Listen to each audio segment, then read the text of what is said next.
सहस्त्र अकेडमी में आप सभी का स्वागत है। जैसा कि आप सभी जानते हैं कि प्रारंभिक परीक्षा होने के बाद जो है अभी मेंस की तैयारी का दौर है और जब हम मेंस की तैयारी करते हैं तो हमारे सामने सबसे बड़ा जो प्रश्न चिन्ह है वो ये है कि हमें किस वे में मेंस की तैयारी करनी चाहिए और किस प्रकार से आंसर राइटिंग करनी चाहिए।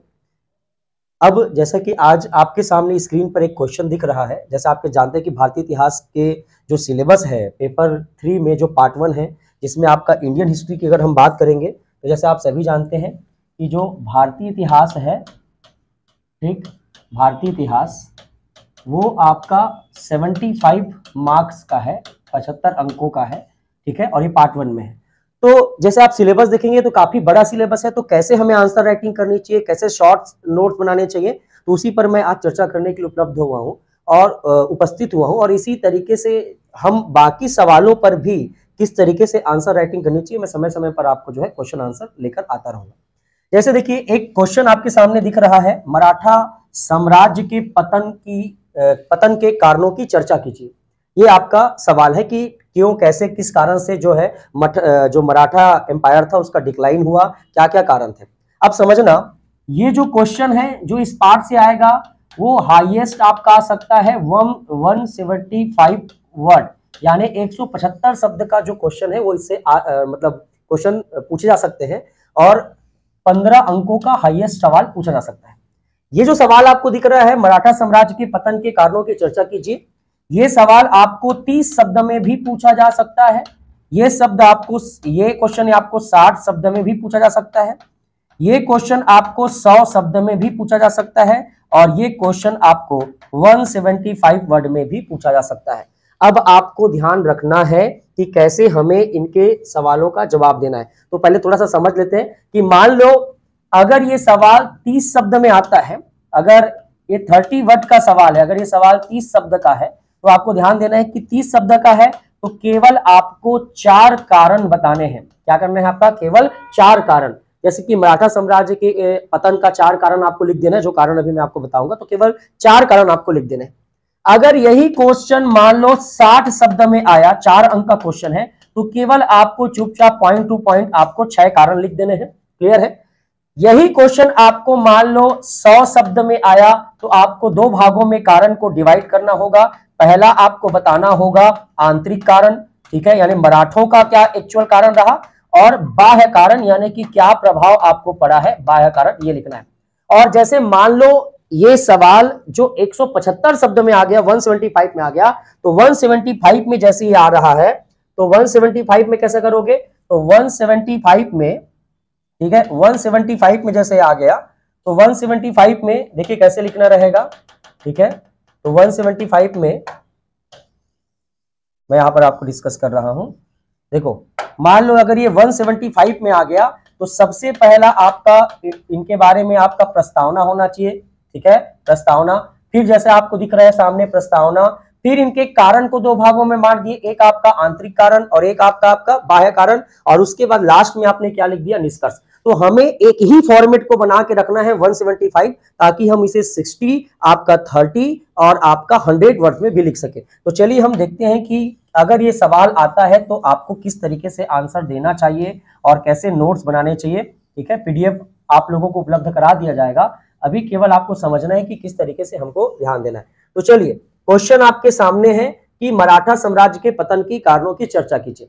फॉर्मेट आपको बना के रखना है, पहला आपका परिचय या इंट्रोडक्शन देना है, दूसरा कारण को 2 भागों में बांट दिया, इंटरनल कॉसेस क्या थे और एक्सटर्नल कॉसेस क्या थे, यानी आंतरिक कारण और बाह्य कारण, और लास्ट में आपको क्या लिखना है, कंक्लूजन। अब चलिए आते हैं, जब हम इंट्रोडक्शन लिखेंगे तो सामान्य इंट्रोडक्शन जो हमको याद रहे, इस बात का ध्यान देना है कि बहुत शब्दों को अच्छे रखने के चक्कर में हम क्या होते हैं कि मेन चीजों को ही भूल जाते हैं। तो जैसे ही आप इंट्रोडक्शन देंगे तो इंट्रोडक्शन कैसा होना चाहिए कि 17वीं शताब्दी में मराठा साम्राज्य की स्थापना छत्रपति शिवाजी के द्वारा किया गया था। जैसे कि आप जानते हैं कि 1627 में शिवाजी का जन्म शिवनेर महाराष्ट्र में हुआ था और उसके जो आपके पिता थे शाहजी भोसले, उन्होंने 1639 में उन्हें पुणे की जागीर दी और उसके बाद लगातार वो मराठा साम्राज्य को आपका विकास या मराठा साम्राज्य को बढ़ाने में तत्पर थे। तो इसी प्रकार 17वीं शताब्दी में मराठा साम्राज्य का आपका उदय हुआ है और इसके संस्थापक कौन है? शिवाजी। लेकिन आप जानते हैं कि लगातार मराठा साम्राज्य में उतार चढ़ाव देखने को हमको मिला, लेकिन जब पेशवा लोगों का समय आया, और पेशवा में भी कौन पेशवा? बाजीराव प्रथम पेशवा के समय आप जानते हैं कि मराठों की जो ताकत थी वो मुगलों तक, मुगल को भी आपका चुनौती दे रहा था। तो इसी लाइन को आपको एकदम सिंपल तरीके में बताना है कि 17वीं शताब्दी में मराठा साम्राज्य की स्थापना छत्रपति शिवाजी के द्वारा किया गया, और तथा पेशवा बाजीराव प्रथम के शासन काल में अपने चरम सीमा पर पहुंच गया। लेकिन जो भी कारण रहे, 19वीं शताब्दी के अंत में, है ना, 19वीं शताब्दी 19th सेंचुरी के लास्ट तक हम देखते हैं तो ये मराठा साम्राज्य का पतन हो गया, जिसके क्या थे? निम्नलिखित कारण थे।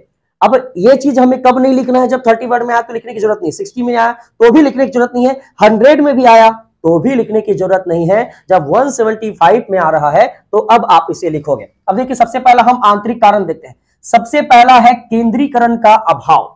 जैसा कि आप जानते हैं कि शिवाजी के शासन काल में अष्टप्रधान नाम की एक बॉडी काम करती थी, जिसे हम शिवाजी या मराठा साम्राज्य का संविधान भी कहते थे, और अष्टप्रधान में 8 मंत्रियों को अलग अलग जिम्मेदारी दी गई थी। तो इससे क्या हो रहा है कि शिवाजी बाकी लोगों को काम सौंप कर क्या हो जा रहे हैं? निश्चिंत। जैसा दबाव, एक जैसे आप चंद्रगुप्त मौर्य का प्रशासन ले लीजिए, उन्होंने जिस तरीके से आपका प्रशासन को केंद्रीकृत बना के रखा और अपने ही केंद्र से सारी चीजों को उन्होंने नियंत्रित किया, वैसे ही हमें अभाव दिखाई देता है मराठा साम्राज्य में कि सभी अधिकारियों को क्या दे दिया गया था? उत्तरदायित्व दे दिया गया था, और जिसके अभाव में जिसके कारण हमें केंद्रीकरण का अभाव दिखाई देता है। तो एक आप आंसर में लिख सकते हैं अगर बढ़ाना चाहे तो, ठीक है।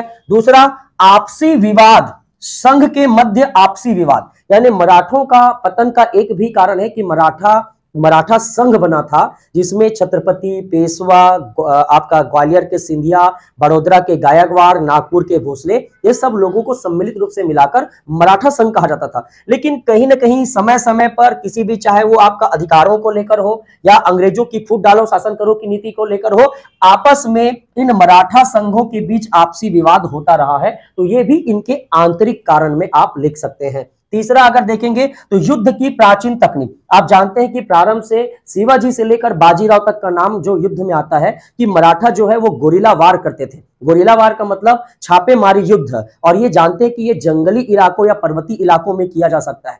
जो मराठा लोग थे वो मैदानी इलाकों में या आमने सामने युद्ध करने में उतने निपुण नहीं थे, और यही कारण था कि आप जानते हैं कि पुरंदर की संधि जब हुई, पुरंदर के किले पर जब शिवाजी को आपका जयसिंह ने संधि करने पर बाध्य किया, तो भी उसका कारण यही था कि चारों ओर से इनको क्या कर लिया गया था? घेर लिया गया था।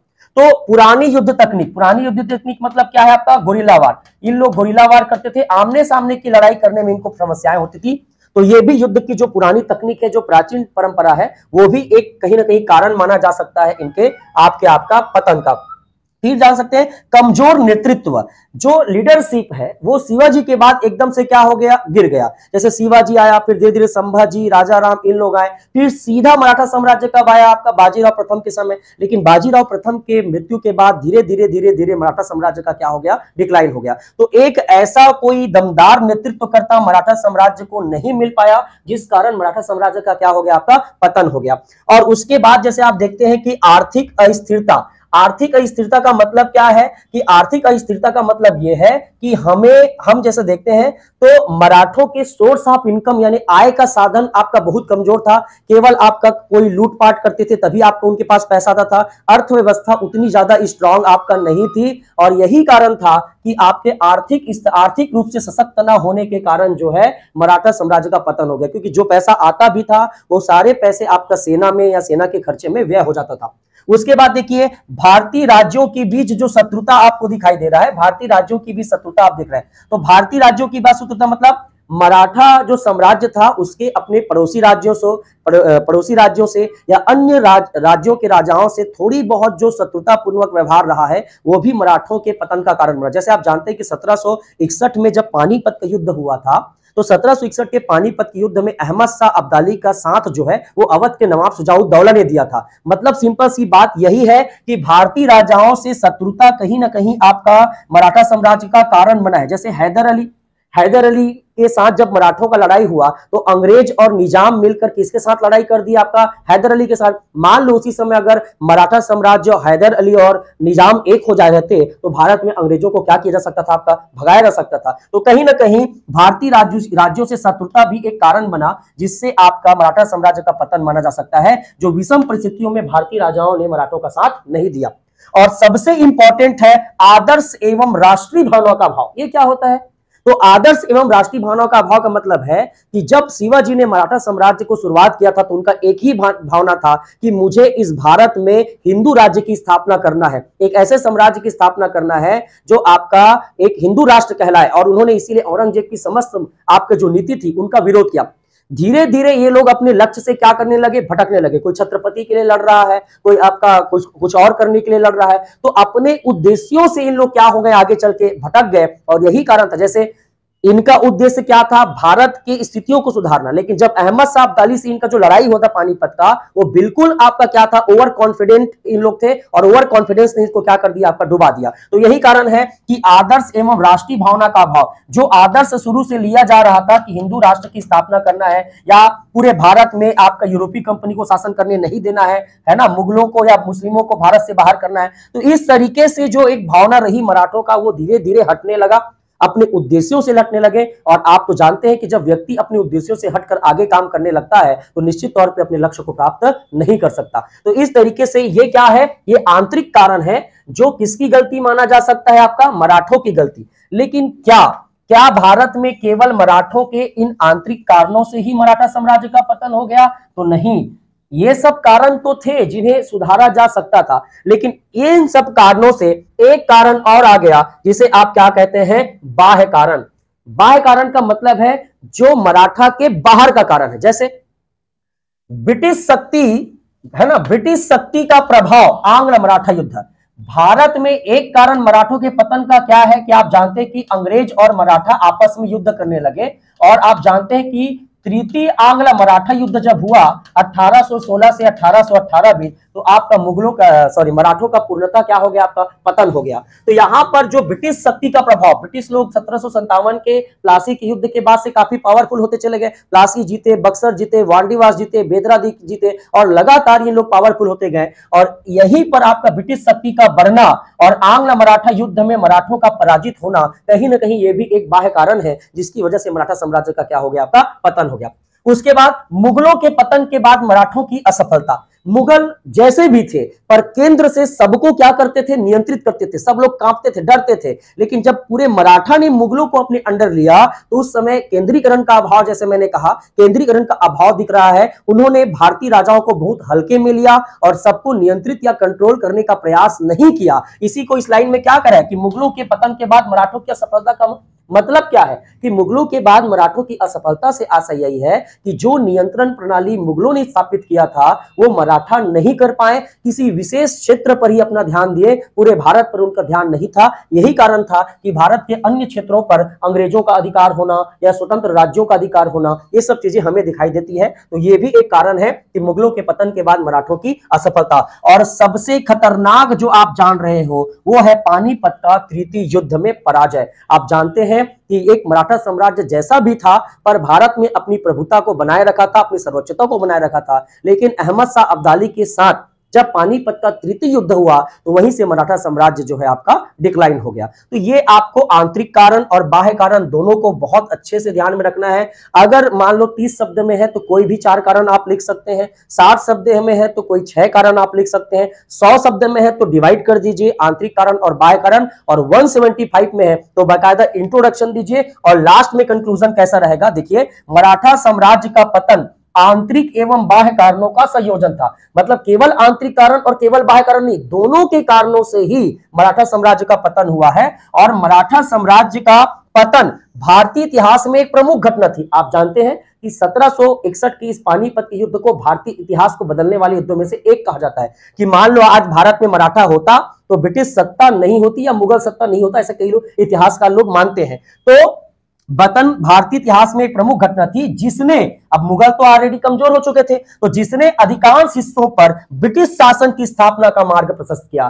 कि अगर मराठा कमजोर हुए तो अंग्रेजों को एक नया रास्ता मिल गया, एक नया आपका मार्ग उनको मिला, जिसके कारण से जो है आगे चलकर ब्रिटिशों ने आपका 1947 तक क्या किया, आपका शासन किया। तो इस तरीके से आपको आंसर राइटिंग करना चाहिए, क्या क्या कंटेंट आपको लिखना है, क्या क्या चीजें आपको लिखनी है, तो पूरा ये आपका पीडीएफ आपको मिल जाएगा। ऐसे ही समय समय पर जो आपके सिलेबस में जो महत्वपूर्ण जो सवाल है उस पर मैं कैसे आंसर राइटिंग करने चाहिए, अभी हमारे पास कोई अवसर नहीं, केवल क्वेश्चन और सीधा सीधा आंसर आपको लिखना है।